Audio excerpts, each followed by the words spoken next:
Assalamualaikum warahmatullahi wabarakatuh. Alhamdulillah wassalatu wassalamu ala Rasulillah wa ala alihi wa ashabihi wa man wala.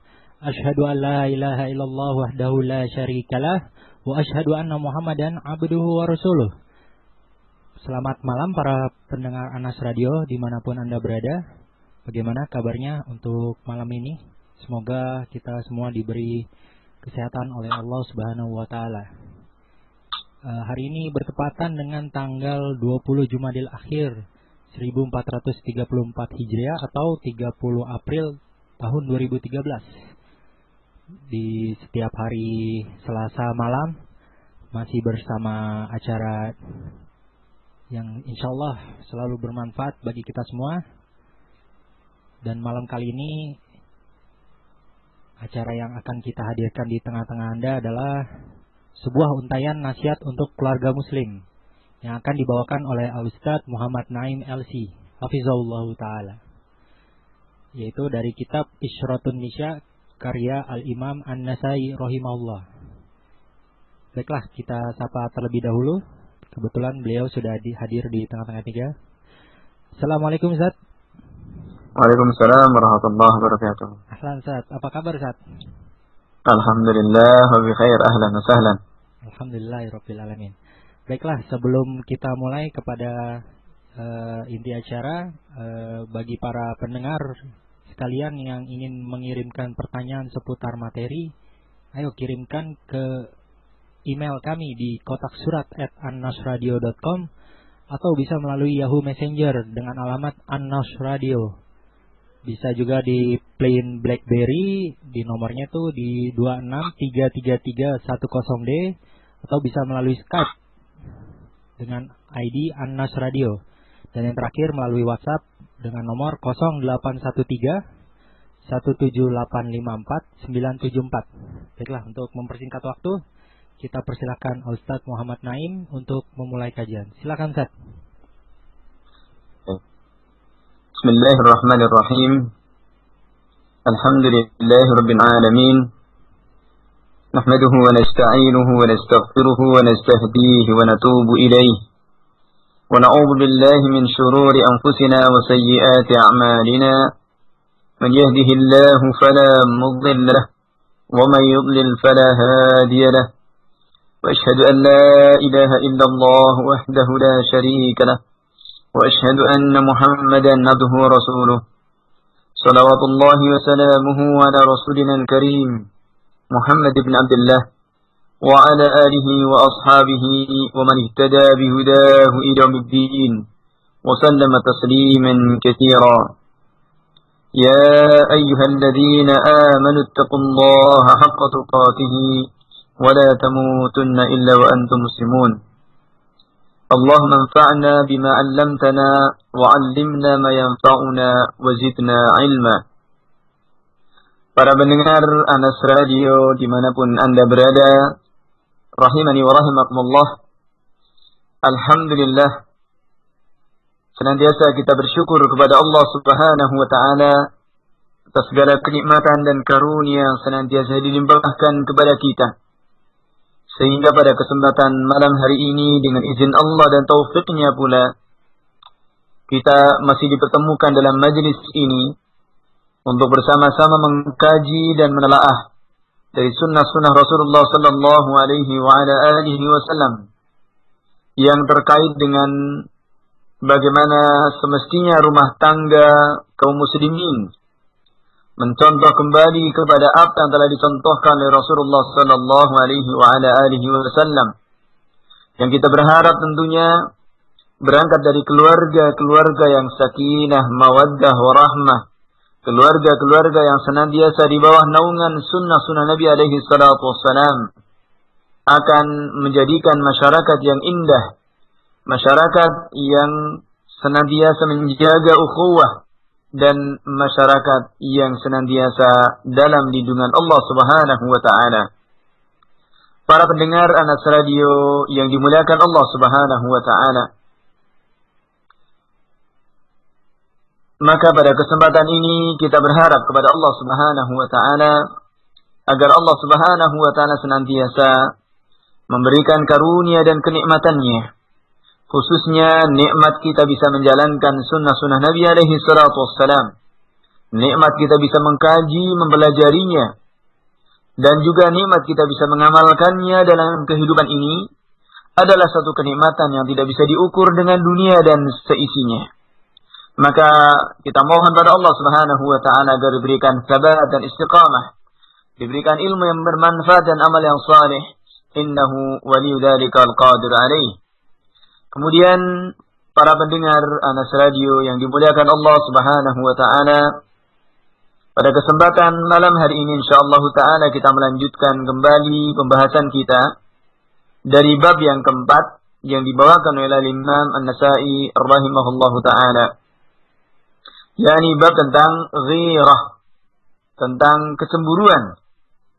Dan kemarin sudah kita lihat atau sudah kita kaji bersama-sama bagaimana kisahnya Rasulullah SAW dengan Aisyah, dengan para istri beliau yang lain.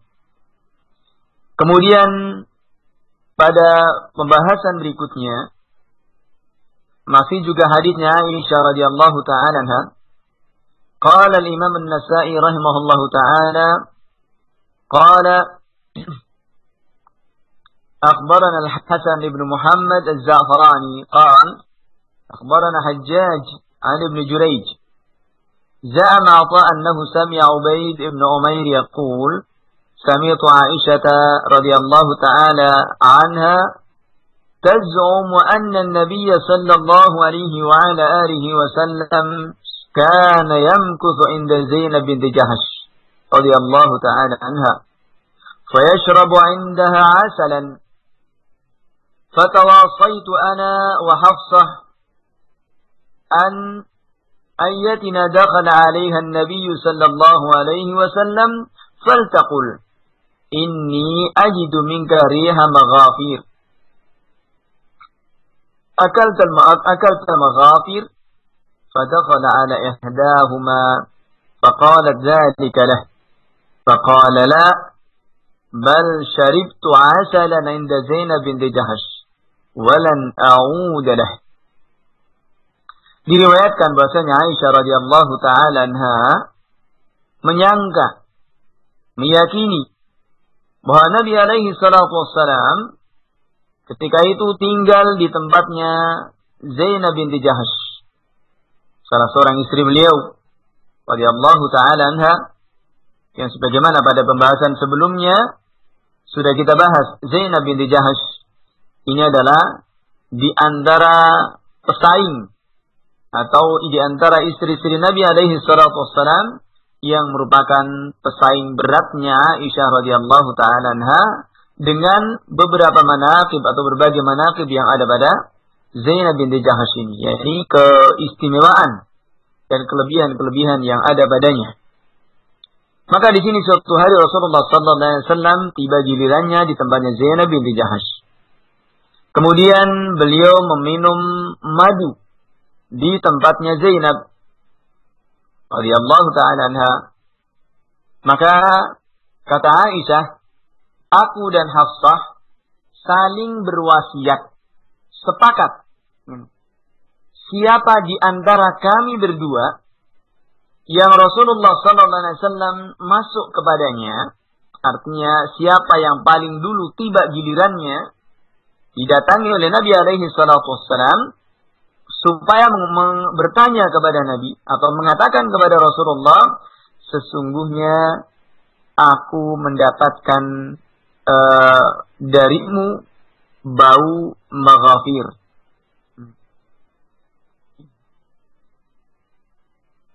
Jadi bau wangi. Maghafir ini adalah satu jenis tanaman yang manis ya, dan berbau wangi. Maka ini kesepakatan Hafsah dengan Aisyah radhiyallahu ta'ala anha. Siapa yang paling dulu didatangi atau dapat giliran dari Nabi alaihi salatu wassalam untuk mengatakan ini, aku mendapatkan darimu bau maghafir. Apakah engkau makan maghafir? Maka Rasulullah sallallahu alaihi wasallam pun masuk kepada salah satu dari keduanya ini. Dan di sini tidak disebutkan apakah Aisyah atau Hafsah. Faqalat dzalika lah. Maka istrinya ini pun mengatakan seperti itu. Ini salah satu dari dua orang ini mengatakan kepada Rasulullah sallallahu alaihi wasallam, "Aku mendapatimu bau maghafir. Apakah engkau makan maghafir?" Maka Rasulullah menjawab, "La, tidak. Bal syaribtu asalan. Bahkan aku minum madu di tempatnya Zainab binti Jahash radhiyallahu ta'ala anha, walan a'udalah, dan aku tidak akan mengulangi lagi." Ya, ini kata Rasulullah SAW. Fanazalat, "Ya ayyuhan nabi, lima tuharrimu ma ahallallahu laka, tabtaghi mardata azwajik." Kemudian turun ayat di surat At-Tahrim. Awal surat At-Tahrim ini. Dan ini merupakan asbabun nuzul atau sebab turunnya ayat di surat At-Tahrim ini. Di ayat yang satu pertama sampai ayat yang ke-5. Ini rentetan ceritanya. Maka ketika Rasulullah mengatakan walan a'udalah, aku tidak akan mengulanginya lagi, turunlah ayat ini. Allah Subhanahu wa taala menegurnya. Ya ayyuhan nabi, wahai nabi, mengapa engkau haramkan apa yang Allah Subhanahu wa taala telah halalkan untukmu? Tabtaghi mardata azwajik. Ini karena mencari keridhaan, kesenangan hati istri-istrimu itu. Wallahu ghafurur rahim. Dan Allah Subhanahu wa taala Maha Pengampun lagi Maha Kasih sayang. Sampai pada ayat yang ini juga harjikan teguran kepada Hafsah dan Aisyah radhiyallahu taala anha. Yang mengatakan, Allah mengatakan, "In tatuba ila Allah faqad sagat qulubukuma."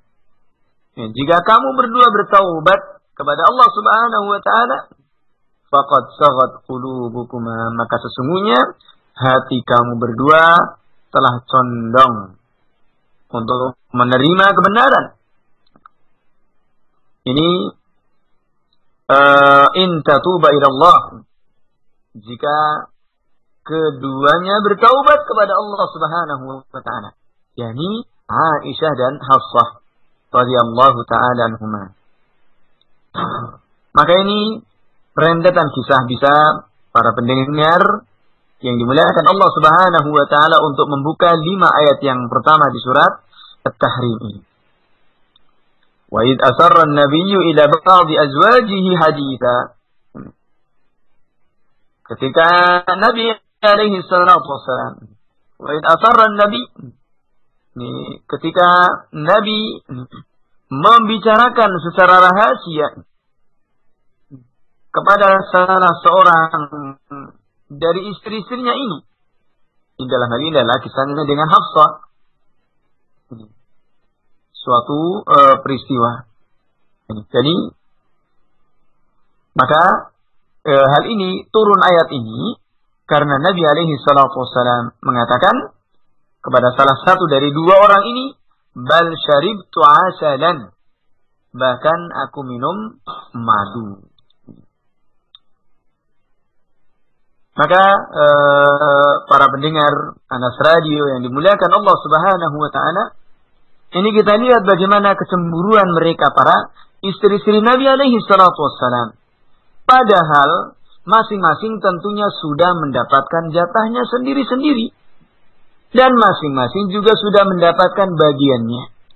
Namun demikian kita lihat, ini riwayat menunjukkan ini terjadi pada para ummahatul mukminin, pada para istri-istri Nabi alaihi salatu wassalam. Yang artinya kalau itu terjadi pada rumah tangga kita, pada para istri-istri kita, sesuatu yang tentunya lebih manusiawi, lebih wajar, dan bukan satu hal yang aneh. Karena hal ini terjadi pada rumah tangga Nabi alaihi salatu wassalam. Maka ini ibrah dan pelajaran yang besar agar saling memahami satu dengan yang lainnya. Khususnya para qawwam, para suami. Ini harus benar-benar memahami dan mengerti keadaan-keadaan yang seperti ini. Kalau yang seperti ini terjadi pada rumah tangga Nabi alaihi salatu wassalam, min babi aula untuk terjadi pada rumah tangga kita. Maka jangan kemudian kita bersikap dengan sikap-sikap yang kelewatan. Dengan sikap-sikap yang berlebihan. Karena mereka adalah para wanita. Bukan laki-laki. Dan Allah mengatakan, وَلَيْسَ الذَّكَرُ كَالْأُنْثَى. Dan laki-laki tidaklah sama seperti wanita. Karena itu hendaknya harus dipahami benar.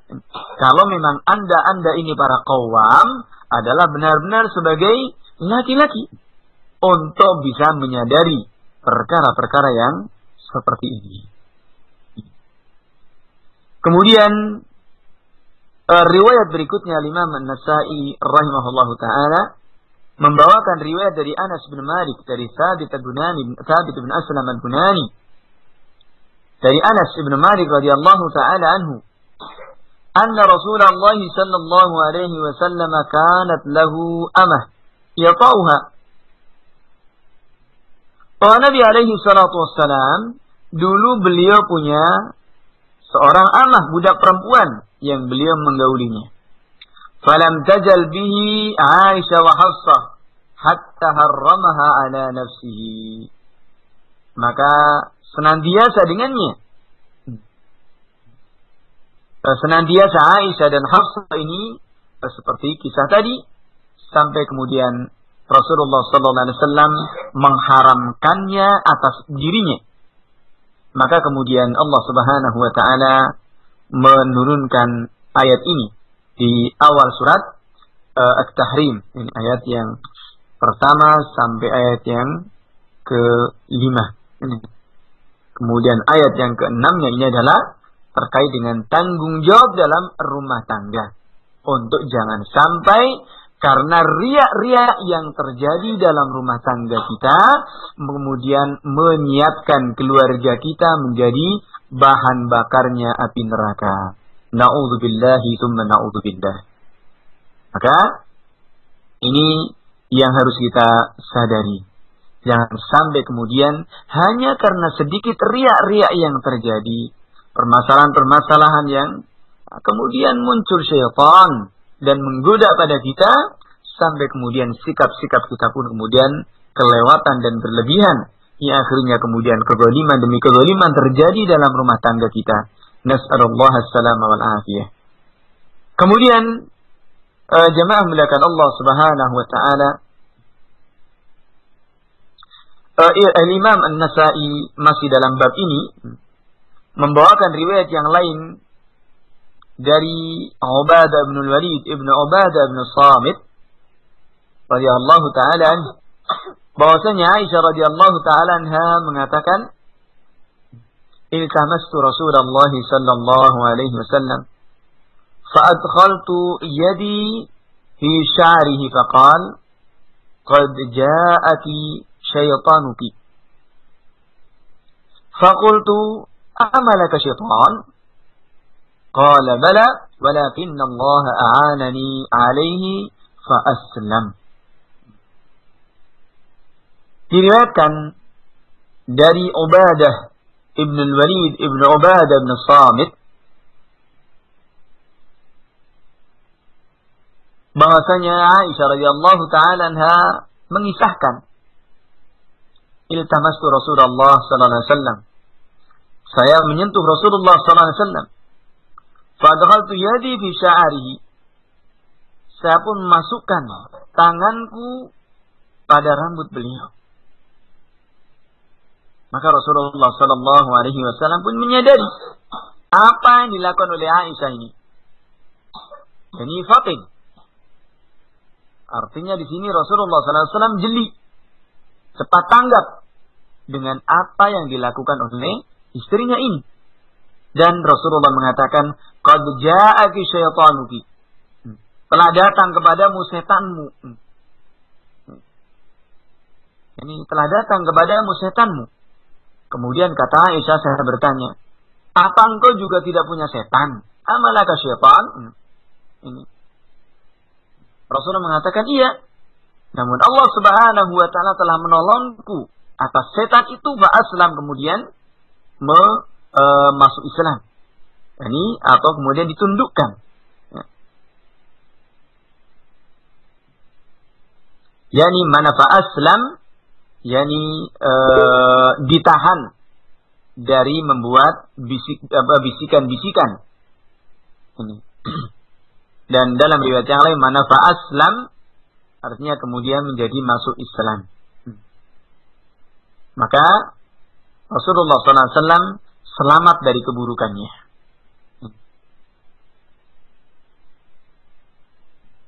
Atau juga makna yang ketiga, di mana aslam ada beberapa makna.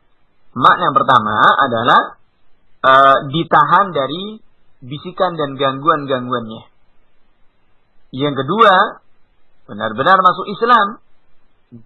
Maka Rasulullah SAW selamat dari keburukannya. Dan makna yang ketiga, makna aslam, yakni selamat. Artinya adalah Rasulullah selamat dari setan itu dan juga selamat dari keburukannya. Sebagaimana hal ini juga disebutkan oleh Ibnul Athir dalam kitab beliau An-Nihaya fi Gharibil Hadits di juz yang kedua atau jilid yang kedua di halaman 395. Maka ini mana fa'aslam, ya. Para pendengar Anas Radio yang saya hormati dan saya muliakan. Di sini kita lihat bagaimana kepekaan Rasulullah Sallallahu Alaihi Wasallam dengan apa yang dilakukan oleh para istrinya ini.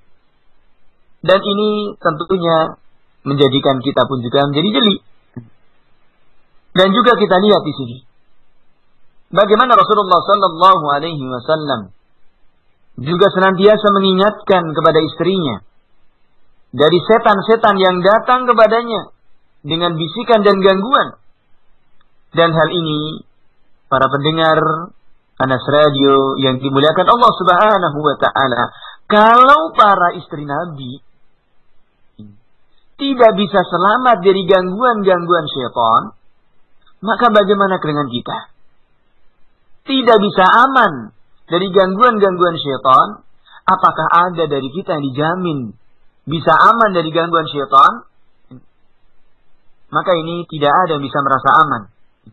Karena itu hendaknya kita banyak-banyak berlindung kepada Allah Subhanahu wa Ta'ala dari gangguan-gangguan syaitan yang terkutuk ini, yang senantiasa berusaha membuat keonaran dan senantiasa bagaimana untuk memisahkan seorang suami dari istrinya.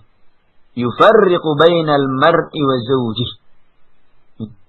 Akan berusaha untuk memisahkan dari seseorang dengan pasangan hidupnya. Maka ini yang harus kita, baik oleh para suami atau para istri, harus benar-benar disadari. Jangan biarkan setan masuk dalam rumah tangga kita. Jangan biarkan setan terus mengelana, mengganggu, dan kemudian membuat berbagai keonaran-keonaran dalam rumah tangga kita, yang menjadikan rumah tangga kita itu seperti gelombang pasang dan lain sebagainya.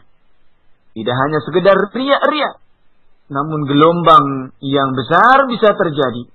Prahara bisa muncul tiba-tiba dengan bisikan-bisikan syaitan ini. Maka ini para pendengar yang dimuliakan Allah Subhanahu wa Ta'ala, bahwa yang terjadi, apa yang terjadi,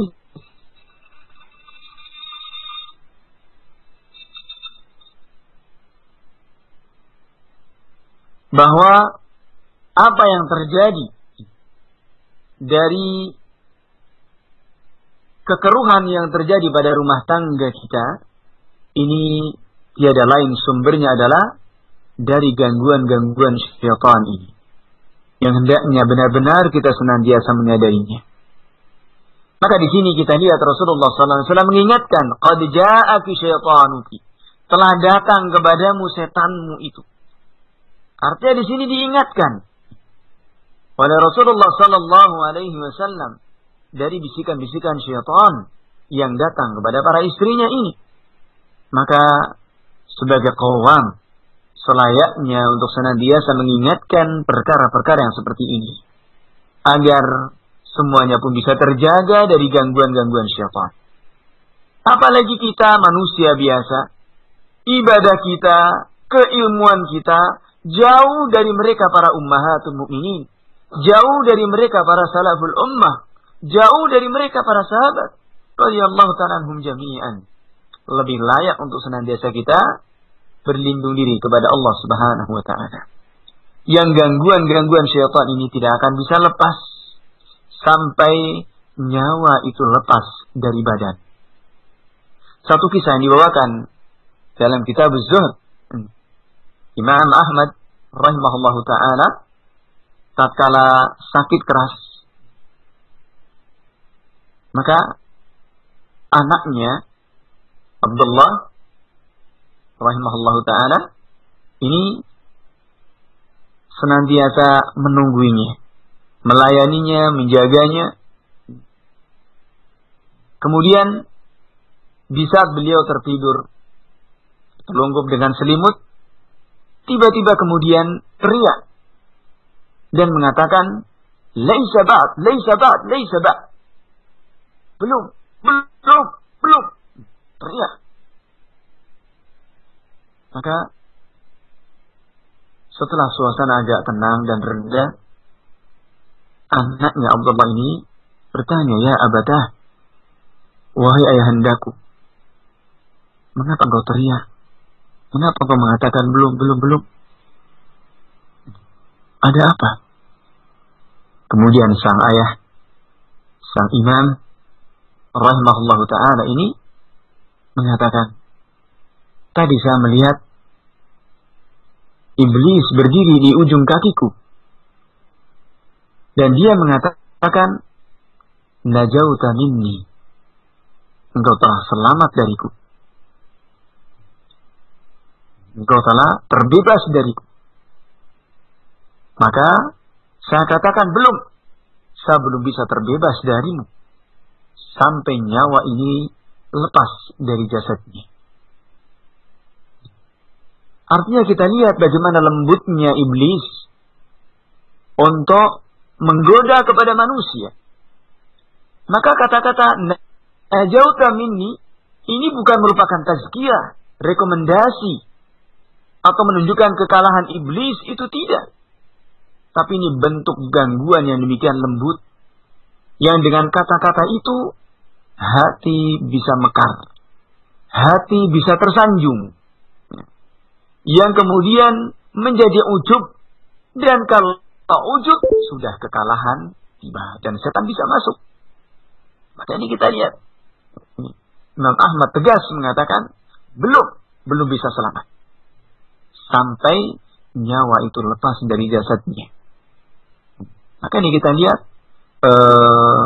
Imam Ahmad rahimahullahu ta'ala, artinya fatin, peka dan jeli dengan gangguan-gangguan iblis, cara-cara yang demikian lembutnya menggoda manusia agar tergelincir dan tidak lagi ingat kepada Allah Subhanahu wa ta'ala. Kemudian ada ujub, ada bangga diri, ada tersanjung, dan kemudian lalai dari ingat kepada Allah Subhanahu wa ta'ala. Maka ini jamaah melakukan Allah Subhanahu wa ta'ala sampai detik-detik terakhir seperti itu. Semoga Allah Subhanahu wa ta'ala menjaga kita semuanya dari gangguan-gangguan syaitan sampai kita menghadap kepada Allah Subhanahu wa ta'ala. Amin ya rabbal alamin. Kemudian para pendengar yang dimuliakan Allah Subhanahu wa ta'ala, di sini juga, hadits ini juga memberikan faedah bahwa Rasulullah sallallahu alaihi wasallam senantiasa terjaga dari gangguan-gangguan syaitan ini dengan penjagaan dari Allah Subhanahu wa ta'ala. Maka demikian pula para pendengar yang dimuliakan Allah Subhanahu wa ta'ala, manakala kita senantiasa menjaga hak-hak Allah Subhanahu wa ta'ala, menjaga konsekuensi atau kewajiban-kewajiban yang Allah bebankan kepada kita, menjaga syariat-syariat agama Allah Subhanahu wa ta'ala, maka insyaallah ta'ala Allah Subhanahu wa ta'ala akan menjaga kita. Allah Subhanahu wa ta'ala akan melindungi kepada kita.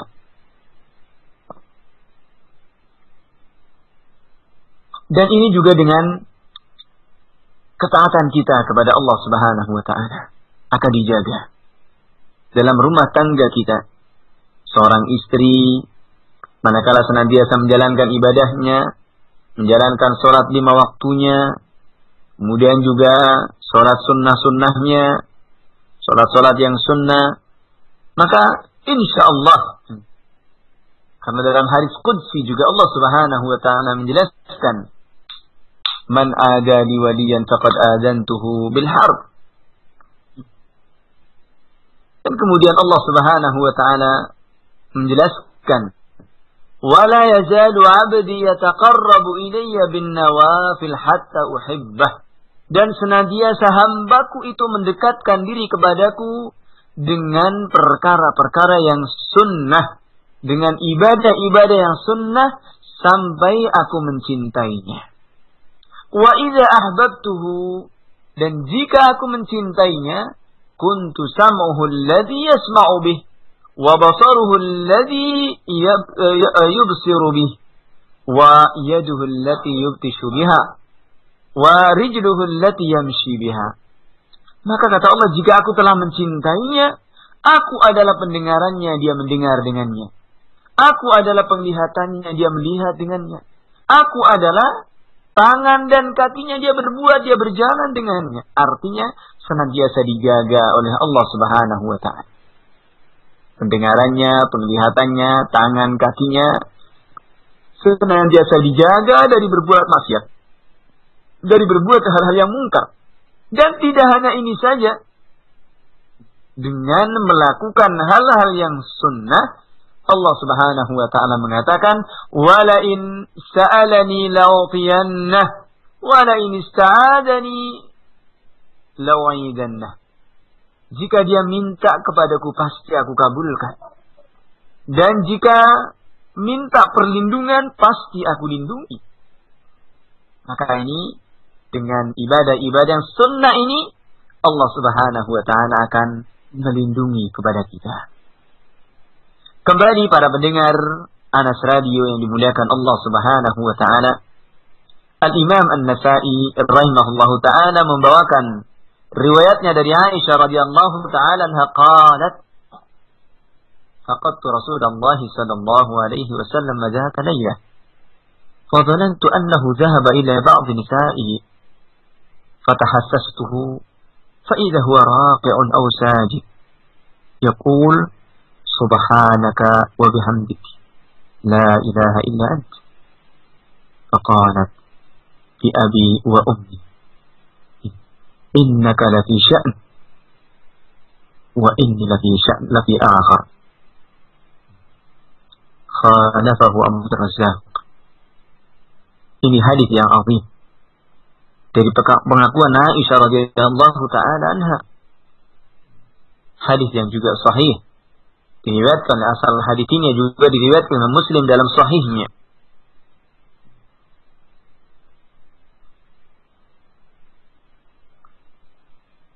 Di mana Aisyah radhiyallahu ta'ala anha mengisahkan, aku kehilangan Rasulullah sallallahu alaihi wasallam suatu malam. Dikata Aisyah, suatu malam aku kehilangan Rasulullah sallallahu alaihi wasallam. Fadhanantu annahu dhahaba ila ba'd nisa'ihi. Dan saya kira beliau pergi kepada sebagian istri-istrinya. Fatahassastuhu. Kemudian aku meraba-raba, maka aku dapati beliau sedang ruku atau sujud. Dan beliau mengucapkan, Subhanaka wa bihamdik, la ilaha illa anta. Dan Aisyah radhiyallahu ta'ala mengatakan, bi abi wa ummi, sesungguhnya engkau dalam satu keadaan dan aku dalam keadaan yang lain. Hadis yang azim dibawakan oleh Imam Nasa'i dalam hal ini di babul ghirah, bab kecemburuan. Karena di sini Aisyah mengatakan, fadhanantu annahu dhahaba illa ba'd nisa'ihi. Saya kira beliau pergi ke sebagian istri-istri beliau yang lain. Ini menunjukkan kecemburuan Aisyah yang sangat tinggi. Ketika pas jatahnya malam, tidak didapati di tempat tidurnya. Suasana gelap, tidak kelihatan apa-apa. Maka Aisyah pun meraba-raba. Ternyata didapati Rasulullah SAW sedang ruku atau sedang sujud, membaca doa, Maha suci Engkau, ya Allah, dan dengan pujimu tidak ada ilah yang hak kecuali Engkau. Aisyah pun mengatakan, sungguh engkau dalam suatu keadaan dan aku dalam keadaan yang lain. Jelas beda.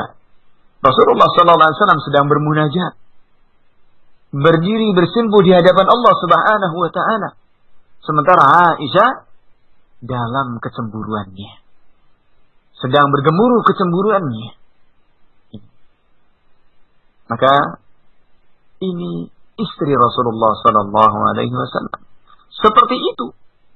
Karena itu selayaknya kepada para suami ketika hendak pergi kemana, hendaknya minta izin, memberitahu kepada istrinya, supaya tidak membuka celah kepada syaitan untuk bermain, untuk kemudian memberikan bisikan-bisikan kepada istri yang ditinggalkannya. Beritahu mau pergi kemana, supaya istri pun juga jelas dan juga tidak ada kekhawatiran. Ini kita lihat Rasulullah Aisyah radhiyallahu ta'ala anha seperti itu. Hanya karena ditinggal sholat saja. Masa mau sholat aja pamit, padahal sholat sebelahnya ini kan. Maka para pendengar Anas Radio yang dimuliakan Allah Subhanahu wa Ta'ala, ini hendaknya seperti itu. Ketika mau bepergian, mau kemana, memberitahulah. Toh apa salahnya, ya. Dan juga apa ruginya, dan juga untuk kemudian kita berbuat jujur kepada mereka, berpamitan. Dan ini termasuk di antara bagian dari muasyarah zaujiyah dan muasyarah bil ma'ruf, bergaul, ya, berinteraksi dengan istri, dengan keluarga ini dengan cara-cara yang baik. Tidak kemudian asal pergi saja, keluar entah kemana, ya, dan sampai kemudian terkadang terjadi apa yang terjadi adalah hal-hal yang seperti ini, membuka celah kepada syaitan untuk memberikan bisikan-bisikan. Kemudian para pendengar Anas Radio yang dimuliakan Allah Subhanahu wa Ta'ala, masih semakna dengan kisah ini juga dari kisahnya Aisyah juga, yang Al-Imam An-Nasa'i membawakannya dari jalan, dan riwayat ini di bawah riwayat yang kedua beliau bawakan dari jalannya Abdur Razzaq. Qala akhbarani Ishaq bin Mansur. Qala akhbarana Abdur Razzaq. Qala akhbarana Ibn Jurayj, Abdul Aziz bin Abdul Malik bin Jurayj. Qala akhbarani Ibn Abi Mulaikah anna Aisyah radhiyallahu ta'ala anha qalat iftaqadtu an-nabiy sallallahu alaihi wasallam zata lailah. Suatu hari aku kehilangan Nabi alaihi salatu wasallam. Fa dhanantu annahu dhahaba ila ba'd nisa'ihi. Maka saya kira beliau pergi ke sebagian istri-istrinya. Fatahassast thumma raja'. Kemudian aku meraba-raba, kemudian aku kembali. فَإِذَا هُوَ رَاكِعٌ أَوْ سَاجِدٌ. Ternyata beliau sedang ruku' atau sujud dan membaca subhanaka wa bihamdik la ilaha illa anta. Faqultu, kata Aisyah, bi abi wa ummi innaka la fi sya'n wa inni la fi akhar. Ini hadis yang sama, hanya ini riwayat dari Abdul Razzaq. Para pendengar Anas Radio yang dimuliakan Allah Subhanahu wa taala, maka dalam hadis-hadis seperti ini jelas memberikan banyak pelajaran kepada kita. Yang pertama, bagaimana kecemburuan, atau seperti bab yang dibawa oleh Imam Nasai rahimahullahu taala, kecemburuan ini adalah merupakan penghias atau juga merupakan pemanis dalam kehidupan rumah tangga, manakala masih dalam koridor. Karena namanya cemburu adalah merupakan satu keharusan sebagai bukti dari ketulusan cintanya. Maka itu terjadi pada ummahatul mukminin, maka lebih lagi terjadi pada rumah tangga kita, pada istri-istri kita. Kemudian yang kedua, bahwa syaitan ini senantiasa berusaha mencari celah dalam lingkup rumah tangga ini, mencari celah agar kemudian bisa bagaimana merusak rumah tangga kaum muslimin ini. Karena itu banyak-banyak berlindung kepada Allah Subhanahu wa taala dengan banyak menunaikan amalan-amalan yang sunnah, atau juga menjaga rumah kita dari masuknya syaitan dalam rumah kita. Ketika masuk baca bismillah, jangan biarkan syaitan itu menguntit kita, mengikuti kita masuk dalam rumah kita.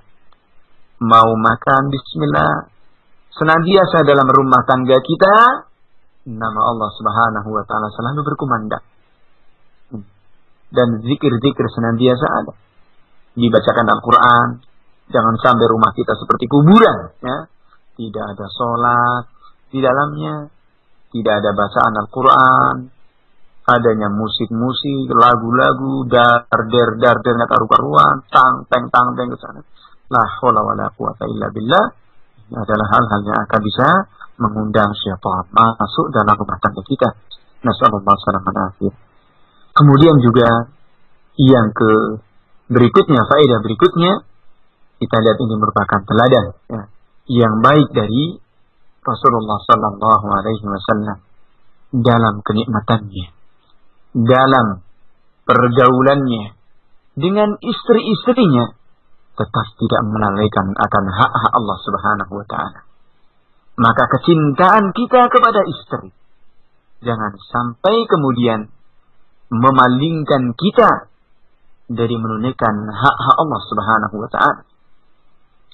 Maka ini karena tidak sedikit orang yang karena saking cintanya kepada istri, hak-hak Allah Subhanahu wa taala diabaikan.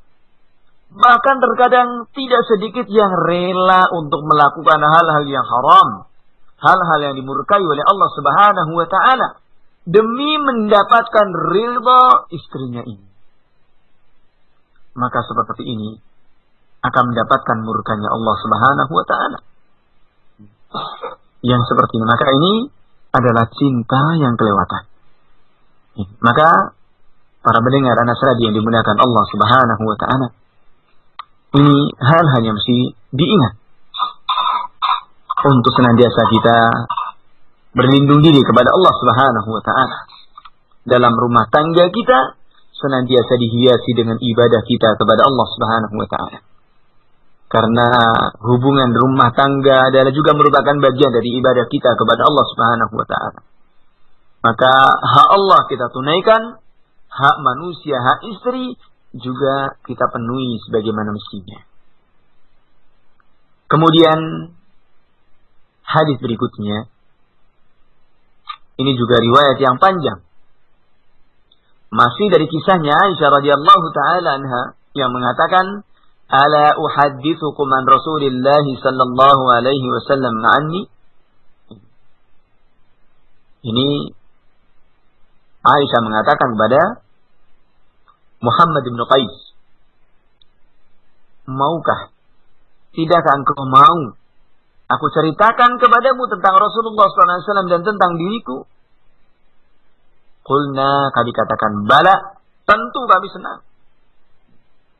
Qalat, kata Aisyah, lamma kanat laylati inqalat. Fawada'ana alayhi inda rijlayhi. Wawada'a rida'ahu. Wabasata tarfa izarihi ala firashihi. Walam yalbas illa raithama dhan anni qad raqat. Thumma inta'ala Ruwaidah. Ini kisahnya. Kata Aisyah, ketika tiba malam giliranku bersama Rasulullah SAW, inqalat. Rasulullah berbalik. Fawada'ana alaihi inda rijlayhi. Beliau meletakkan kedua sendalnya pada kakinya. Wawada'a rida'ahu. Kemudian beliau meletakkan sorbannya, ridaknya. Wabasata tarfa izarihi ala firashihi. Dan beliau membentangkan ujung kainnya di tempat tidurnya. Dan tidak berselang lama sampai beliau mengira kalau aku sudah tertidur. Nah, Aisyah pura-pura tidur. Ya. Kita lihat bagaimana makar-makar para istri seperti ini. Ya. Pura-pura tidur. Tsumma ta'ala Ruwaidah. Kemudian Rasulullah SAW memakai sandal. Bagaimana kita lihat di sini? Aisyah, ya, pura-pura tidur menceritakan kisah ini apa yang dilakukan Rasulullah, dilihat dengan jelas. Pura-pura tidur. Kiranya oleh Rasulullah ini sudah tidur. Tsumma ta'ala Ruwaidah. Kemudian beliau memakai sandal dengan pelan. Wa akhadha rida'ahu Ruwaidah. Beliau juga mengambil sorbannya juga dengan pelan. Tsumma fatahal bab Ruwaidah. Kemudian beliau juga membuka pintu kamarnya, rumahnya Aisyah ini juga dengan pelan, dibuka dengan pelan. Supaya tidak terbangun. Maunya begitu. Ya. Ya. Fakharaja wa ajafahu Ruwaidah. Beliau pun keluar. Kemudian menutup kembali pintunya juga dengan pelan. Wa ja'altu dir'i fi ra'si. Dan aku jadikan ini dir'i, ini baju besi, baju perangnya ini di kepalaku. Waqtamar. Kemudian aku pun memakai kerudung, menutup, ya. Wa taqanna'tu izari. Dan saya sing-singkan sedikit dari kainku. Wantalaqtu fi atharihi. Nah, kata Aisyah, aku pun mengikutinya. Aku bertolak untuk mengikuti Rasulullah. Dikuntitnya. Rasulullah malam-malam keluar kemana. Ya. Dikuntitnya. Hatta ja'al Baqi'. Sampai beliau datang ke Baqi'. Ternyata datang ke Baqi'. Jadi dikiranya mau pergi ke sebagian istri beliau yang lain. Dikuntit oleh Aisyah. Pelan-pelan, tengah malam ini ibadah. Ya.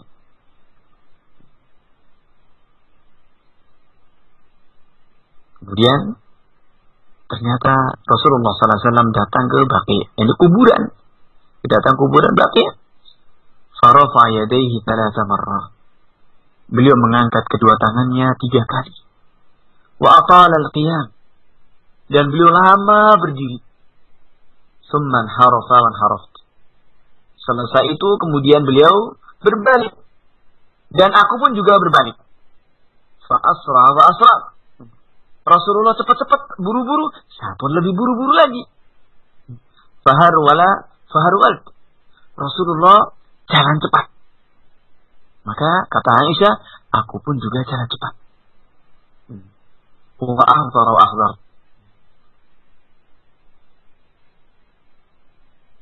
Dan makna ahdara disebutkan oleh Ibnul Athir dalam An-Nihaya artinya adalah al-adu. Jadi Rasulullah SAW sudah menyadari ada sesuatu seperti musuhnya. Wa sabaqtuhu fadakhat. Maka aku pun mendahului beliau dan aku masuk rumah. Falaisa illa an ittaja'tu fadakhal. Dan tidak ada cara lain kecuali aku berbaring. Maunya seperti apa yang ketika Rasulullah SAW pergi. Fadakhal. Maka Rasulullah pun masuk. Faqala ma laki ya Aish. Ya Aish Rabiyah. Qala Sulaiman hasibtuhu qala hasyan. Maka Rasulullah SAW menegur dan mengatakan, ada apa denganmu, wahai Aisyah? Ini makna ya dijawab di panggilan dengan ya Ashirabiyah. Yani ini panggilan Rasulullah SAW kepada Aisyah. Yang biasanya kalau dalam panggilan yang mesra, yang indah, beliau panggil dengan Humaira. Tapi ini panggilan seakan kayak teguran. Ya. Maka kemudian kata Aisyah, qultu la syai'. Ada apa-apa. Qal litukhbirini aw liyukhbirani al-latiful khabir. Aw la yukhbirani al-latiful khabir. Rasulullah mengancam, engkau beritahu kepadaku ada apa, atau Allah Subhanahu wa ta'ala yang maha lembut lagi maha tahu akan menghabarkan itu kepadaku. Qultu, kata Aisyah, ya Rasulullah, fa'akhbartul khabar. Wahai Rasulullah, kemudian aku sampaikan berita itu kepada Nabi SAW. Ini kisah dari menguntitnya ini. Ya. Ini bahwasanya ternyata ini tidur-tiduran atau tidur-tidur ayam, ya. Pura-pura tidur. Ya. Karena Aisyah ternyata pura-pura tidur. Tapi di sini, Masya Allah, jujur. Karena apa diancam oleh Rasulullah? Kalau tidak mau berita, ini nggak mau cerita, Allah pasti akan menghabarkan itu kepada Rasulullah SAW. Maka kemudian Aisyah pun menceritakan. Dan Rasulullah mengatakan, Antas sawadul ladzi ra'aitu amami. Oh, engkau itulah yang warna hitam. Yang aku melihat ada di hadapanku itu. Bayang-bayang hitam. Nah, pikirannya ada apa? Oh, bayang-bayang hitam itu kamu toh. Qultu na'am, kata Aisyah. Iya. Qalat. Falahadani lihudat fi sadri aujani.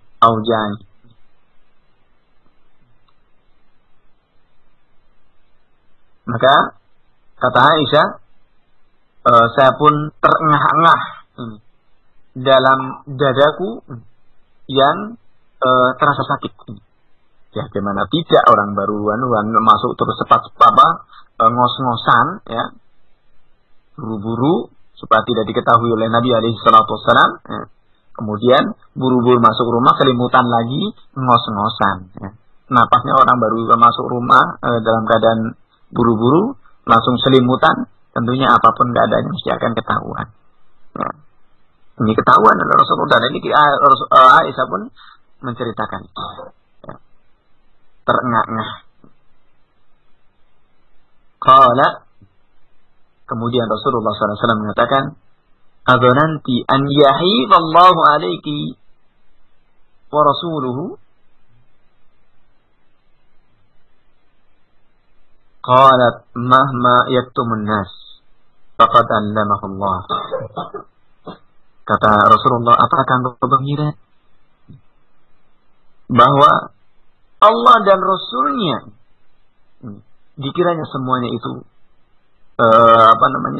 akan dibiarkan, ya. Maka kita lihat Kemudian Aisyah pun dengan pengakuannya mengatakan, apapun yang disembunyikan oleh manusia, Allah Subhanahu wa Ta'ala telah memberitahu kepadanya. Allah Subhanahu wa Ta'ala telah memberitahu kepadanya. Qala na'am, benar. Fa inna Jibril atani hina ra'ait. Maka sungguh Jibril telah datang kepadaku ketika aku melihat itu. Walam yakun yadkhulu alaiki. Waqad wada'tu thiyabaki. Fanadani wa akhfani. Maka kata Rasulullah, benar, tidak ada sesuatu pun yang disembunyikan oleh manusia kecuali Allah Subhanahu wa Ta'ala memberitahu. Dan ini juga apa disembunyikan oleh Aisyah radhiyallahu ta'ala dari mengendap-endap, sembunyi-sembunyi, mengikuti Rasulullah sallallahu alaihi wasallam keluar. Ini juga Allah Subhanahu wa Ta'ala memberitahu dengan perantaraan malaikat Jibril ini. Datang ketika Rasulullah tahu itu dan memberitahu. Belum masuk kembali kepada Aisyah. Di mana dikatakan ketika Jibril datang kepadaku ketika aku melihatnya, saya belum sempat masuk kepadamu. Ketika aku meletakkan ketika engkau meletakkan pakaianmu, fanadani, maka memanggilku, wa akhfani, dan itu tersembunyi darimu. Wajabtuhu, dan aku penuhi panggilan Jibril ini, dan aku bersembunyi darimu, merahasiakan itu darimu.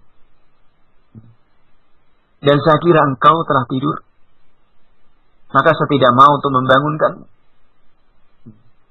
tidak mau untuk mengganggunya. Aku khawatir engkau akan ketakutan. Dan Jibril memerintahkan kepadaku agar aku datang ke penghuni kubur Baqi' dan memohonkan ampunan untuk mereka. Para pendengar Anas Radio dimuliakan Allah Subhanahu wa Ta'ala, maka inilah kisah yang sangat indah sekali dari apa yang terjadi pada rumah tangga Nabi alaihi salatu wassalam. Muasyarah zaujiyah yang sangat baik, yang sangat indah. Meskipun kemudian terkadang ternodai dengan hal-hal yang kalau kemudian tidak segera diselesaikan, maka ini akan menjadi masalah besar. Maka di sini Rasulullah sallallahu alaihi wasallam meredamnya. Aisyah jujur, Rasulullah sallallahu alaihi wasallam juga jujur menceritakannya. Ya. Apa yang terjadi? Aisyah menceritakan mengendap-endap mengikuti Rasulullah sallallahu alaihi wasallam mau pergi kemana. Kemudian Rasulullah juga menceritakan kenapa kok beliau mengendap-endap juga.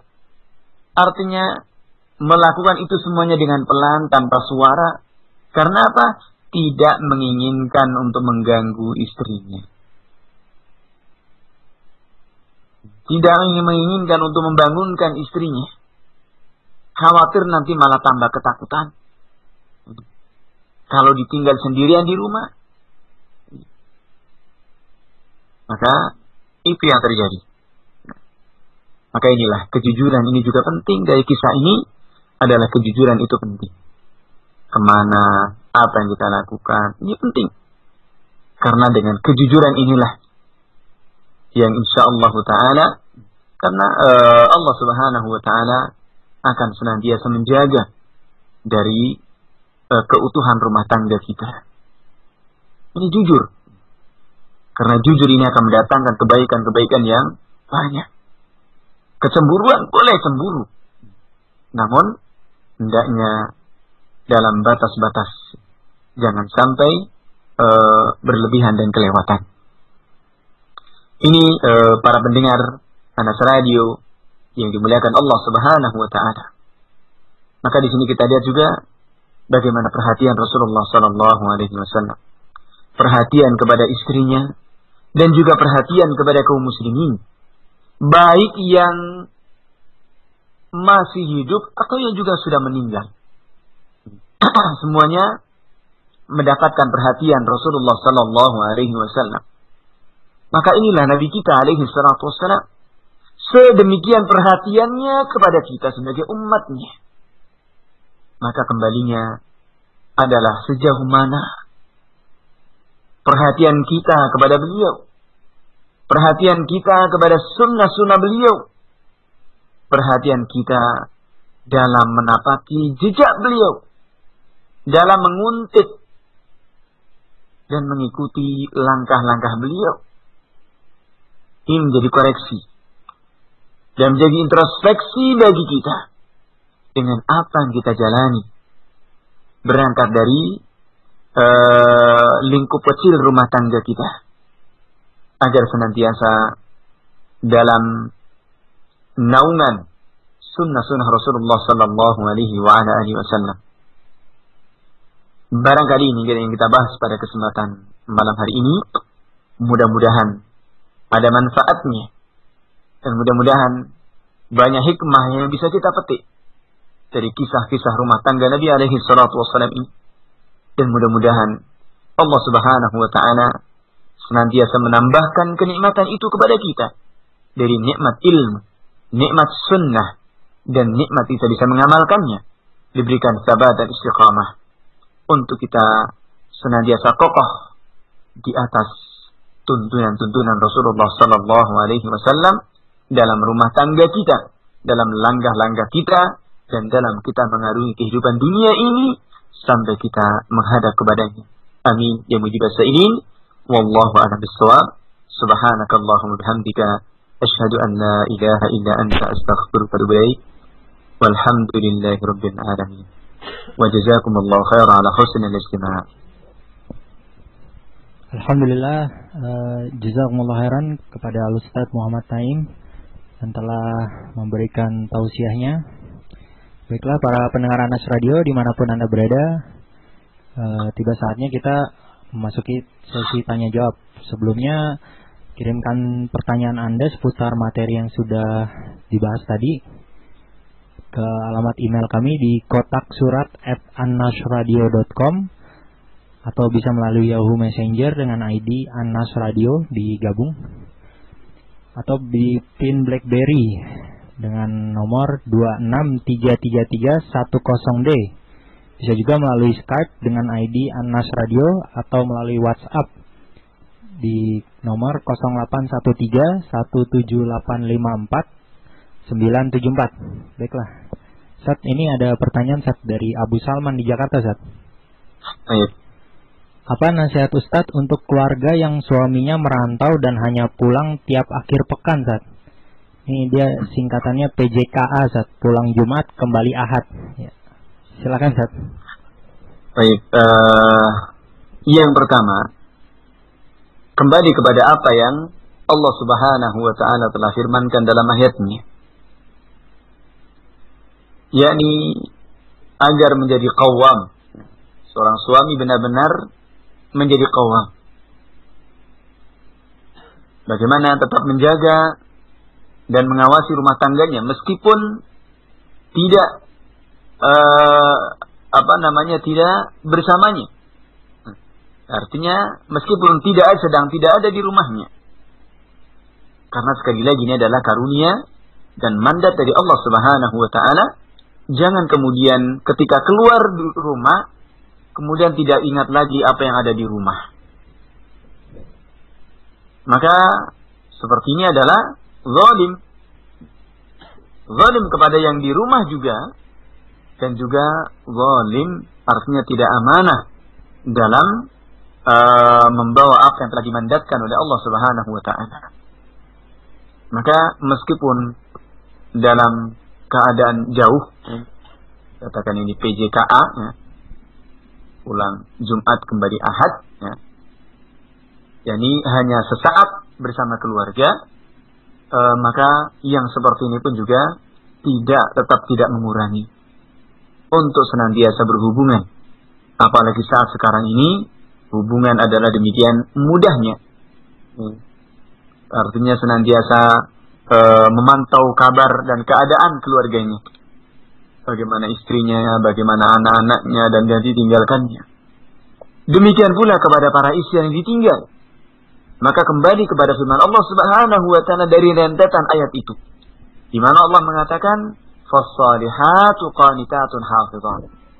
Istri-istri yang salihah adalah memiliki dua sifat, yang qanitat, yang hafizat. Yang qanitah, senantiasa tunduk dan taat kepada Allah, kepada Rasulnya, dan kepada wasiat-wasiat suaminya.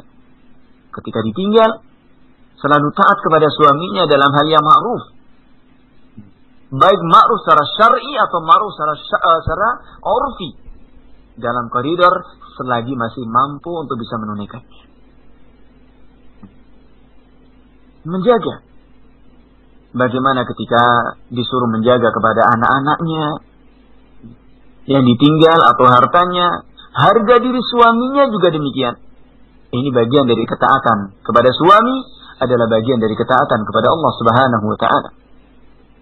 Kemudian hafizat, sifat yang kedua senantiasa menjaga kehormatannya, menjaga harga dirinya, menjaga aib rumah tangganya, menjaga aib suaminya, menjaga harta suaminya, menjaga anak-anak suaminya, menjaga rumah suaminya, meskipun dalam keadaan suami tidak ada di rumah. Dan di situ dikatakan, "Was-salihatu qanitatun hafizatun lil ghaib."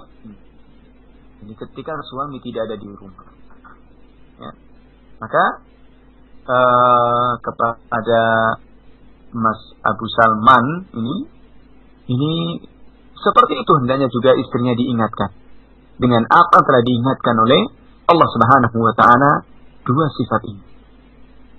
Maka ini insyaallah ta'ala akan terus terjadi meskipun tidak selalu bergabung dalam rumah, namun senantiasa bersama, ya, dalam rasa, dalam perhatian, dan senantiasa saling perhatian satu dengan yang lainnya. Ini hendaknya dua sifat ini senantiasa terjaga, baik itu bagi suami itu sendiri, demikian pula bagi sang istri. Semoga Allah Subhanahu wa ta'ala senantiasa menjaganya. Jangan sampai kemudian ditinggal suaminya, malah di rumah juga ngandangin orang, misalkan, atau masukkan orang dari orang-orang yang suaminya itu adalah benci untuk dia masuk ke dalamnya, apalagi itu adalah na'udzubillah tsumma na'udzubillah sampai terjadi perselingkuhan. Nas'alullah salaman afiyah. Maka na'udzubillah tsumma na'udzubillah, maka di sinilah pentingnya untuk senantiasa saling berhubungan. Ya, kadang seperti itu terjadi ini karena kondisi dan keadaan, di mana rizki itu harus dikejar, karena rizki itu tidak datang ke rumahnya. Maka sangat indah sekali manakala rizki itu sendiri datang ke rumah. Artinya tidak pergi, tidak hanya bisa usaha di rumah atau apa, itu satu kenikmatan. Tapi kalau ternyata adalah harus, maka kita harus keluar. Maka ini seorang istri yang ditinggal pun juga harus senantiasa menjaga. Dan contoh-contoh seperti itu banyak dari kisah-kisah para salaf. Bagi Allah Ta'ala menjemiah.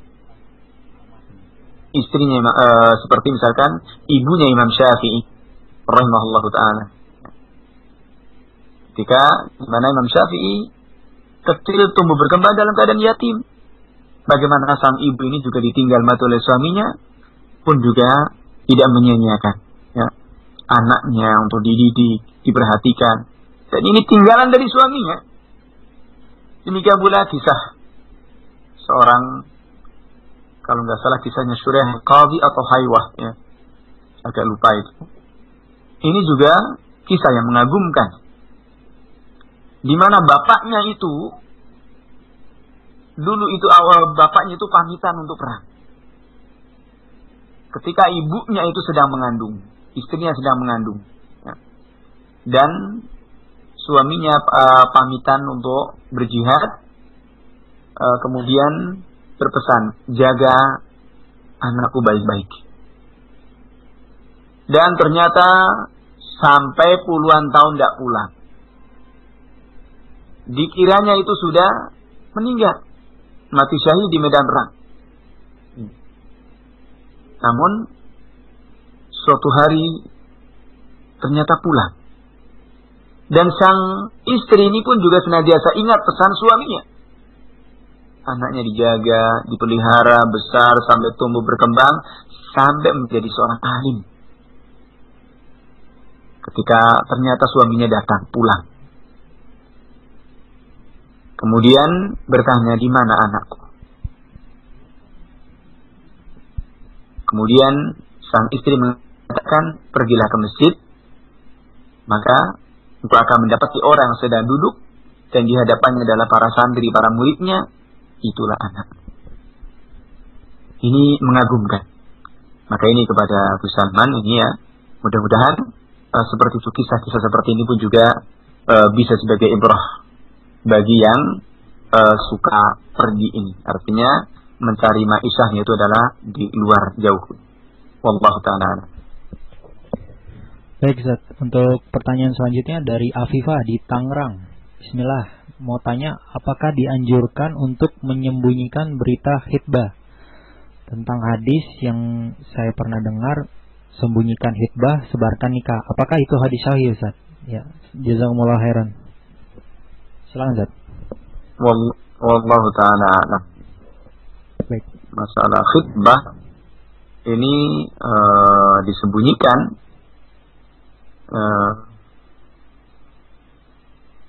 Apa namanya? Ini wallahu ta'ala tentang riwayat ini. Ini bisa dicari lagi nanti insyaallah. Baik, untuk selanjutnya Ustaz, dari hamba Allah di Cianjur. Apakah ada lafaz niat pada saat kita akan menjalankan nasikah atau akikah Ustaz? Baik. Namanya melafazkan niat dalam ibadah apapun ini tidak ada ya. Melafazkan niat khusus ya. Khususkan dengan melafazkan niat ini tidak ada dalam ibadah sholat ataupun yang lainnya. Ada pun yang dimaksudkan mungkin dalam nasikah ini seperti misalkan dalam dalam udhiyah ya. Dalam kurban, menyembelih kurban, ini sebenarnya juga bukan melafazkan niat.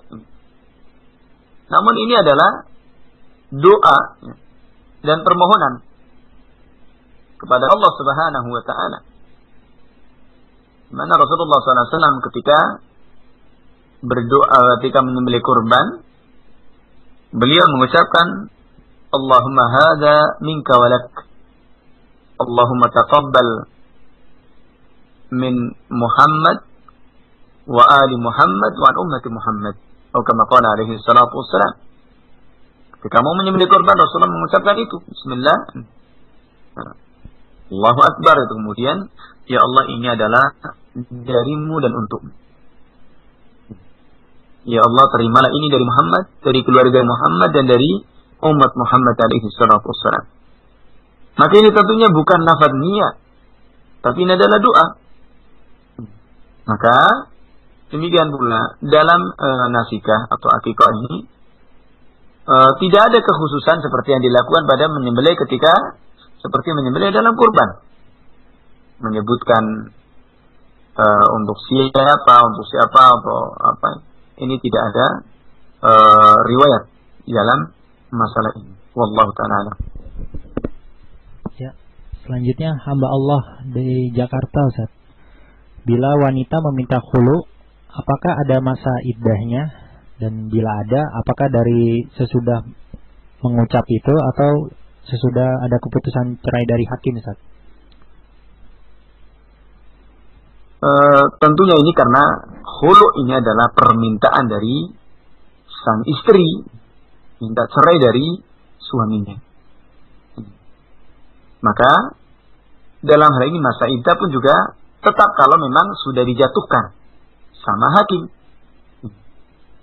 Maka dalam hal ini bukan dari mengucap, tapi dari keputusan dari hakim.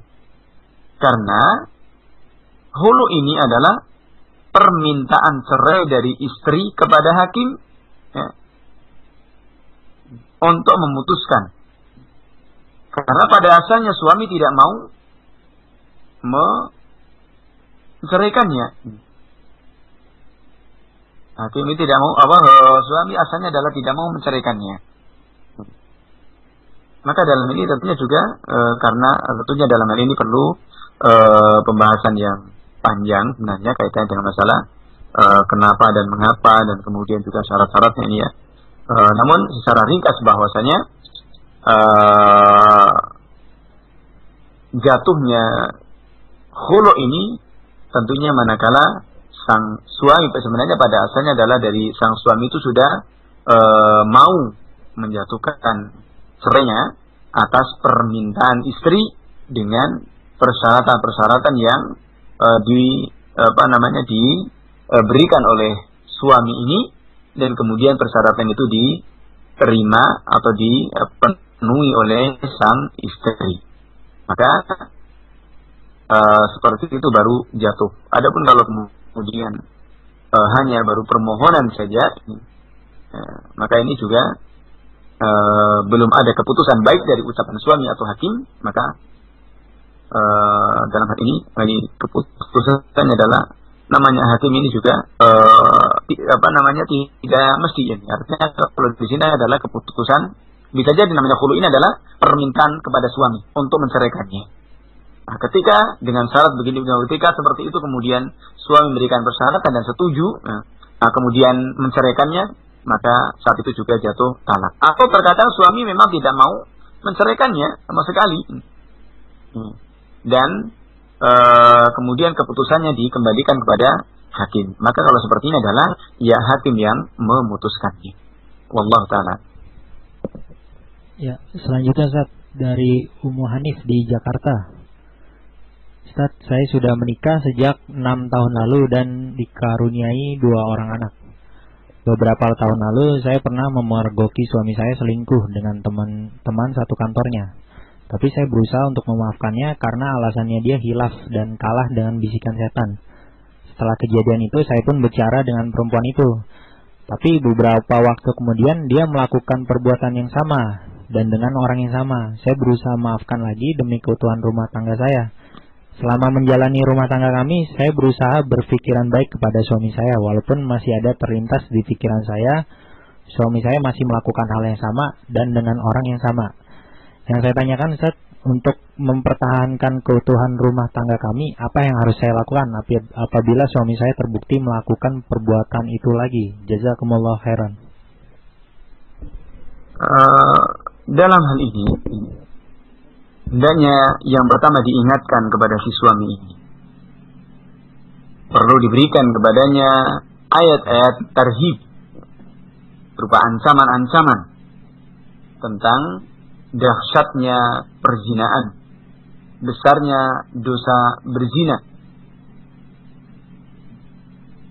Ini hendaknya diingatkan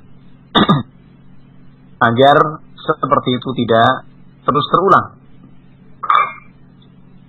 Kemudian karena terkadang seperti itu adalah merupakan suatu penyakit, ya, suatu penyakit yang dimana penyakit ini kalau hanya bisa disadarkan manakala seseorang hatinya itu ditundukkan kepada Allah Subhanahu wa ta'ala.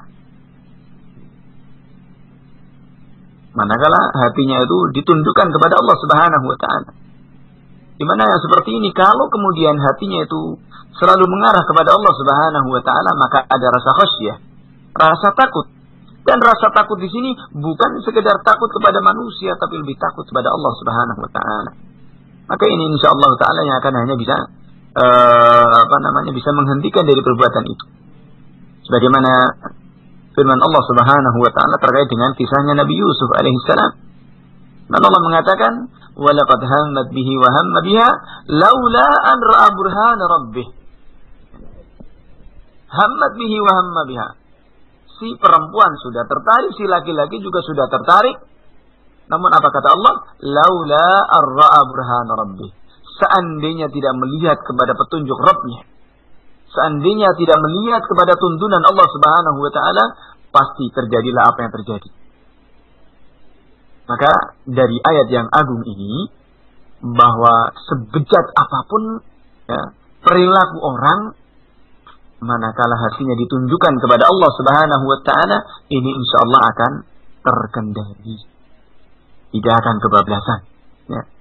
Maka ini kepada suami yang seperti ini hendaknya bertakwa kepada Allah Subhanahu wa taala terhadap istrinya. Jangan dikhianati. Kalau toh mau poligami, yang baik-baik saja ya. Karena contoh teladan kita, Rasulullah SAW berpoligami juga baik-baik, tidak sembunyi-sembunyi ya. Maka apalagi dalam hal ini adalah selingkuh. Maka kalau memang masih menginginkan, lebih baik adalah berpoligami ya. Ta'addud ini lebih baik dan lebih bertakwa kepada Allah Subhanahu wa taala. Jangan berkhianat. Jangan mengkhianati istri dan juga jangan mengkhianati amanah Allah Subhanahu wa taala. Apalagi namanya perzinaan di sini. Sampai melakukan perzinaan, mendekat saja ini tidak boleh. Wala taqrabuz zina innahu kana fahisyatan wa sa'a sabila. Jangan mendekati zina, sesungguhnya itu adalah perbuatan keji dan jalan yang buruk. Maka sekali lagi kepada suami ini, hendaknya bertakwa kepada Allah Subhanahu wa taala dan segera bertaubat. Dengan taubatan nasuha ya. Kemudian kepada sang istri yang sudah tahu semata-mata yang seperti itu terjadi, maka kalau memang mau bersabar, maka barangkali sabar itu lebih baik baginya. Yang penting kewajiban sebagai seorang istri tetap ditunaikan sebagaimana mestinya. Adapun kalau kemudian hak-hak istri tidak didapat dari suaminya, maka mintalah kepada Allah Subhanahu wa taala. Was'alullaha min fadlih. Mintalah kepada Allah Subhanahu wa taala akan karunia-Nya. Karena kita semuanya masing-masing itu akan dituntut oleh Allah dengan kewajiban yang kita tunaikan. Adapun kalau hak kita tidak didapat, Allah tidak akan menuntut itu. Kamu dulu misalkan dengan hak kita, tapi yang dituntut itu adalah kewajiban.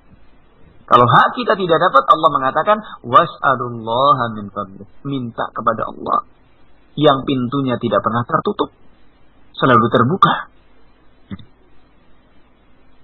Maka ini yang pokok.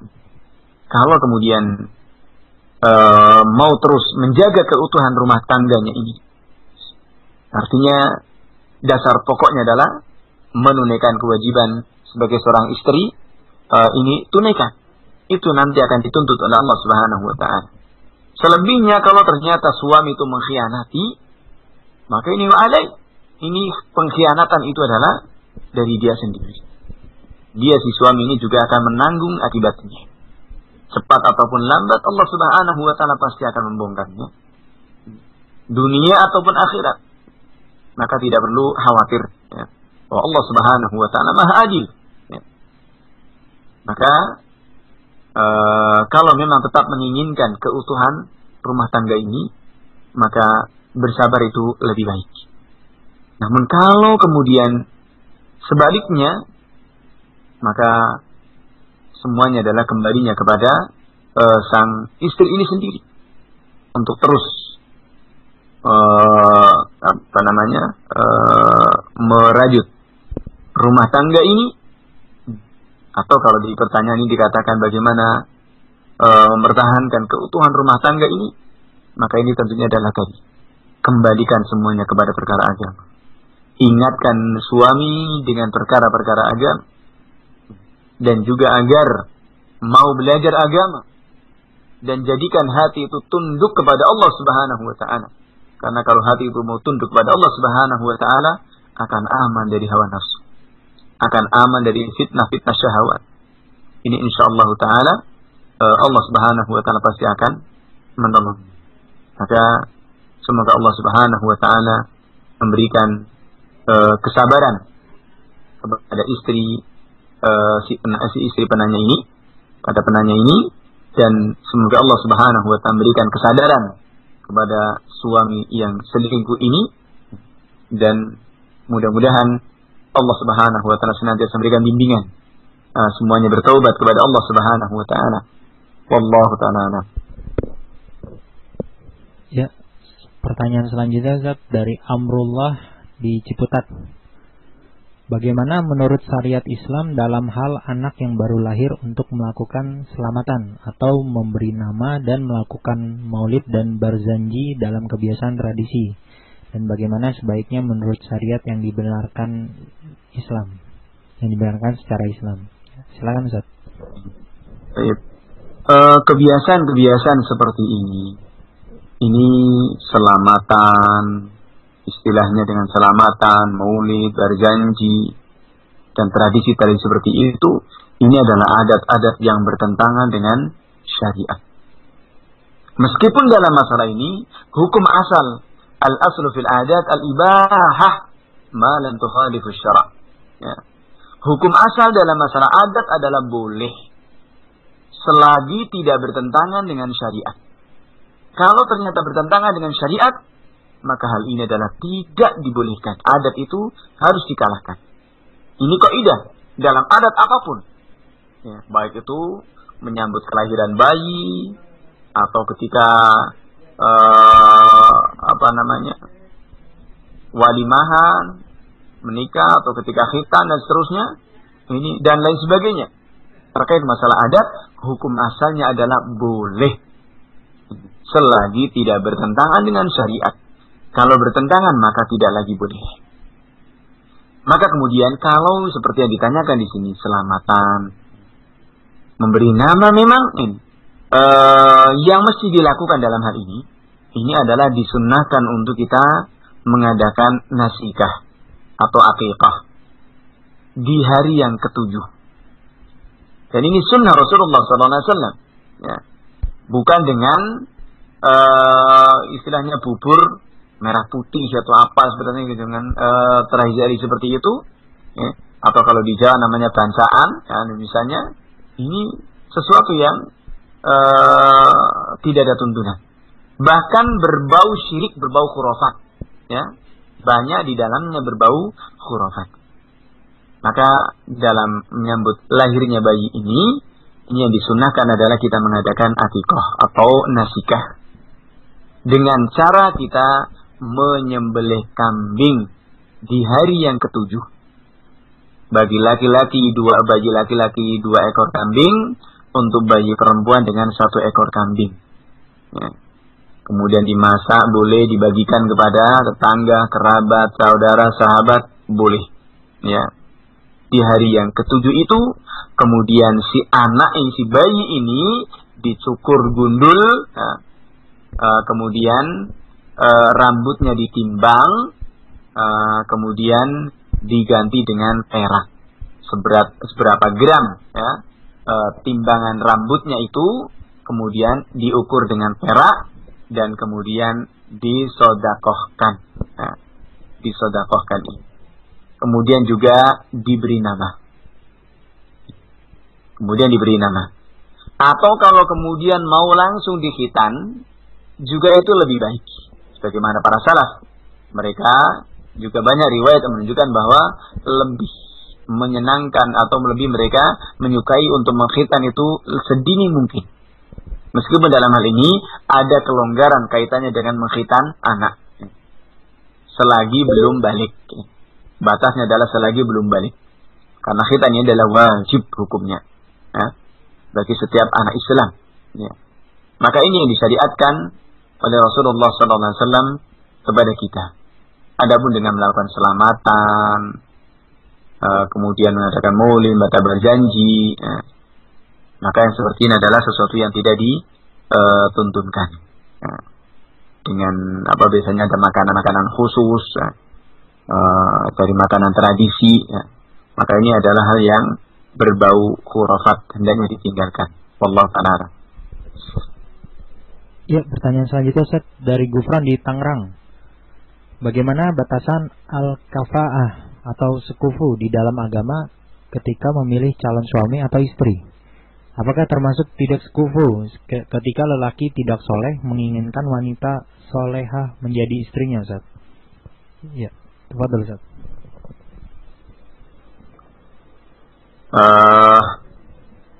Tentunya itu harapannya. Bahwa pertanyaannya di sini, laki yang tidak soleh menginginkan wanita yang soleh. Kalau memang menginginkan wanita yang solehah, ini tentunya juga harus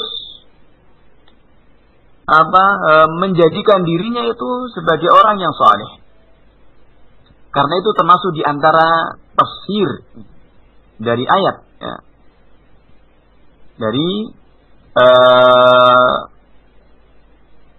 at-tayyibuna lit-tayyibin, at-tayyibatu lit-tayyibin, wat-tayyibin lit-tayyibat, itu kan, itu juga al-khabithun lil-khabithat ya.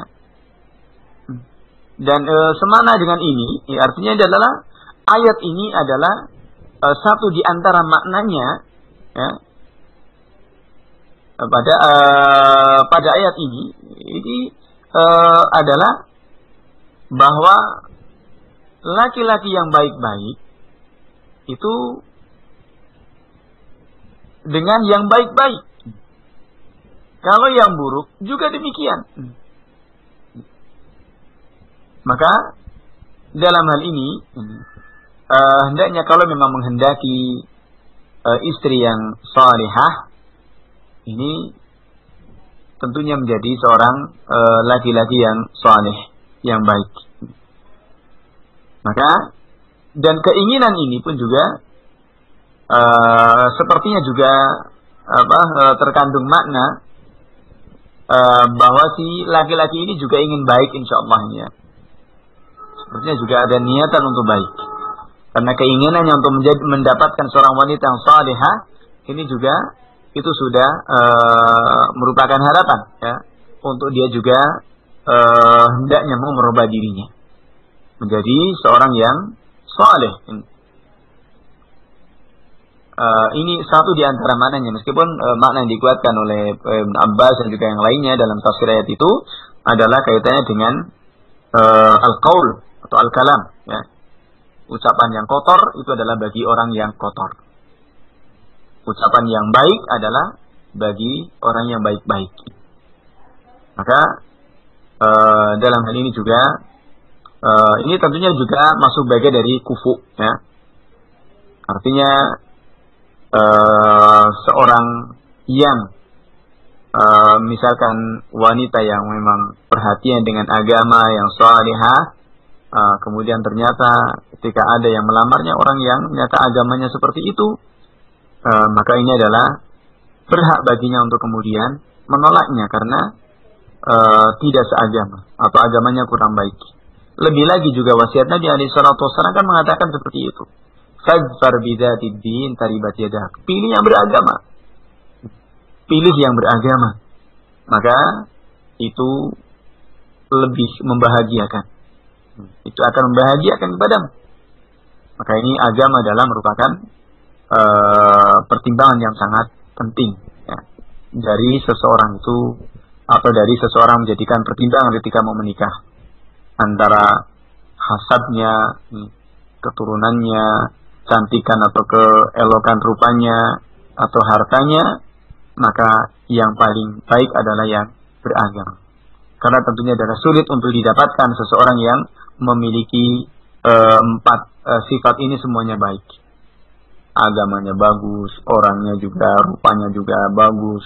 Yang laki mungkin ganteng, yang perempuan juga cantik misalkan. Kemudian akhlaknya bagus, kemudian juga keturunannya juga bagus. Atau juga orang yang berada, orang berharta. Ini tentunya adalah sulit untuk didapatkan seperti itu. Maka yang paling top adalah yang beragama. Ini yang insyaallah taala manakala orang yang beragama ini insyaallah akan lebih siap dalam keadaan apapun, ya. Sengsara, suka, duka, ini orang yang beragama itu lebih siap, ya. Maka ini juga merupakan bagian daripada kufu. Karena Rasulullah SAW juga ketika Fatimah binti Qais radhiyallahu ta'ala dilamar oleh Muawiyah, maka Rasulullah mengatakan, amma Muawiyah fa saluk la malalah. Adapun Muawiyah ini adalah saluk, orang yang melarat, tidak punya harta. Kemudian wa amma Abu Jahl fa innahu dharrab la yadha'asan ala tiqihi. Adapun Abu Jahl ini adalah suka mukul, tidak meletakkan tongkatnya dari pundaknya. Maka Rasulullah SAW memerintahkan untuk menikah dengan Usamah bin Zaid radhiyallahu ta'ala. Maka ini juga pelajaran. Ini juga merupakan bagian dari kufu. Wallahu ta'ala. Baik, Ustaz. Mungkin ini ada pertanyaan yang terakhir, Ustaz. Dari hamba Allah di Ambalat. Bagaimana sikap istri bila suami melarang menuntut ilmu syar'i dengan alasan istri wajib taat kepada suami, dan apakah masih ada kewajiban istri taat kepada suami yang mana suami sudah tidak taat beribadah kepada Allah, Ustaz? Ya, silakan, Ustaz. Baik. Sekali lagi wanita yang kembali kepada ayat Allah Subhanahu wa taala, "Fas-salihatu qanitatun hafizat." Wanita yang salihah adalah yang memiliki dua sifat tadi. Pertama adalah qanitat. Qanitat dalam hal ini adalah tunduk kepada Allah, tunduk kepada perintah Rasulnya, dan tunduk kepada suaminya. Dan ketaatan kepada suami ini dalam hal yang ma'ruf. Dan yang ma'ruf di sini ada dua hal, ma'ruf secara syar'i dan ma'ruf secara kemampuan, secara urfi, ya. Secara syar'i dan secara urfi, ya. Ini ma'ruf, dalam menilai ma'ruf adalah ma'ruf secara syar'i atau secara urfi. Karena terkadang ada perkara-perkara yang secara syariat itu tidak disalahkan, bukan satu hal yang dosa, tapi secara urf itu satu hal yang aib, bisa menjatuhkan muru'ah, menjatuhkan harga diri dan kehormatan seseorang, boleh jadi seperti itu.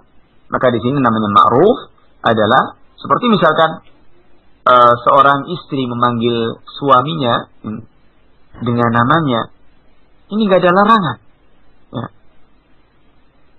Gak ada larangan, ya. Dan seperti ini adalah urf, ya. Kalau kita orang Indonesia, ya, atau Jawa pada khususnya, kita di Jawa, nah tinggal di Jawa ini, seorang istri memanggil suaminya dengan menyebut namanya, ini sudah kurang ajar, ya. Ini sudah sikap kurang ajar ini. Meskipun pada sebagian dunia yang lain, ya, atau lingkungan yang lain, mungkin lingkungan sebagian dari lingkungan orang-orang Arab misalkan, mereka biasa manggil istri, manggil suaminya dengan menyebut namanya. Ini seakan hal yang biasa. Maka seperti ini, meskipun syariat tidak melarang, tapi kalau pada uruf menjadikan itu adalah perilaku yang kurang baik, maka ini tidak boleh. Kemudian dalam hal ini kaitan dengan masalah ketaatan. Maka ketaatan dalam hal ini adalah yang ma'ruf secara syar'i dan secara urfi. Maka taat kepada suami adalah dalam hal yang ma'ruf ini, yang ma'ruf secara syar'i dan secara urfi. Kemudian yang kedua, juga sesuai dengan kadar kemampuan. Ya. Kita taat kepada makhluk adalah dalam kadar yang mampu untuk kita menunaikan. Dalam keadaan kita tidak mampu, kita tidak dituntut. Dan Allah mengatakan, la yukallifullahu nafsan illa wus'aha. Allah tidak membebani kecuali apa mampu dikerjakan oleh setiap orang ini. Allah memberikan kemudahan, tidak memberikan kesulitan. Ini kaidah yang harus dipahami dahulu. Kemudian kalau ternyata seperti yang ditanyakan di sini, seorang istri dilarang oleh suaminya untuk menuntut ilmu yang syar'i, dan alasannya adalah karena istri wajib taat kepada suami, ini ya memang bolehlah tidak menuntut ilmu, tapi suami harus mengajari, Karena sebenarnya yang berkewajiban untuk mendidik istri itu adalah suami sebagai qawwam. Yang Allah Subhanahu wa taala mengatakan ar-rijalu qawwamuna 'alan nisa. Laki-laki adalah pemimpin. Namanya pemimpin ini tanggung jawab dong. Ya. Harus tanggung jawab. Tidak hanya dari sisi penghidupan saja, nafkah batin, nafkah zahir saja, tapi juga dalam masalah agama, masalah akhlak. Ya. Ini senantiasa dibimbing. Kalau tidak boleh belajar di luar, ilmu syar'i di luar, ya, maka mesti diajari dari ilmu-ilmu yang syar'i. Kalau memang sang suami ini adalah punya kompetensi tersendiri, punya kemampuan untuk bisa ngajari. Karena sebagaimana dikatakan, al-ummu madrasatun idza a'adatta syaban tayyibal a'raq. Ibu itu adalah ibarat seperti sekolahan, madrasah, yang akan menjadi pendidik bagi anak-anak suaminya. Maka kalau sang ibu ini dididik dengan baik, ya, suruh belajar agama yang baik, karena yang paling banyak berinteraksi dengan anak ini adalah istri. Maka kalau kemudian sang istri dilarang untuk belajar agama, anaknya mau dididik apa? Maka ini satu hal yang tentunya tidak benar. Selagi ketika dia belajar ilmu syar'i ini adalah masih dalam koridor yang tidak terlalu jauh. Ketika bepergian juga tidak sampai pada masa satu safar, bukan bepergian yang safar. Maka seperti ini hendaknya ada saling tafahum, ya, saling memahami, dan sang suami ini hendaknya bertakwa kepada Allah Subhanahu wa taala. Bahkan semestinya sang suami ini yang mengajak istrinya ke majelis taklim, yang di situ di belajar sunnah, belajar perkara-perkara agama. Ya. Ini mestinya seperti itu, malah semestinya yang mendahului itu suami. Maka tidak layak semestinya kemudian sang suami malah melarang istrinya untuk belajar seperti ini. Ya. Maka ini tanggung jawab. Ya.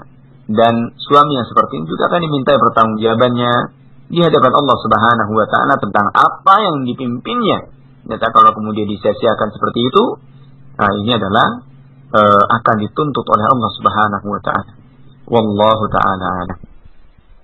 Baiklah, demikian sudah tanya jawab bersama Al-Ustaz Muhammad Naim Al-Zi hafizahullah taala. Dan dengan berakhirnya pertanyaan terakhir tadi, maka berakhir sudah acara kita untuk malam hari ini. Kita ucapkan jazakumullah khairan katsiran pada Al-Ustaz Muhammad Naim Al-Zi hafizahullah taala. Baiklah para pendengar Anas Radio dimanapun Anda berada, kami mohon maaf bagi penanya yang mungkin belum sempat terjawab tanya jawabnya. Insyaallah taala akan kami coba bawakan kembali di pekan yang akan datang. Baiklah, karena waktu sudah makin larut malam, kita akhirkan saja sampai di sini acara kita. Kami mohon maaf apabila masih ada kesalahan. Subhanakallahumma wa bihamdika asyhadu an la ilaha illa anta astaghfiruka wa atubu ilaik. Assalamualaikum warahmatullahi wabarakatuh. Assalamualaikum.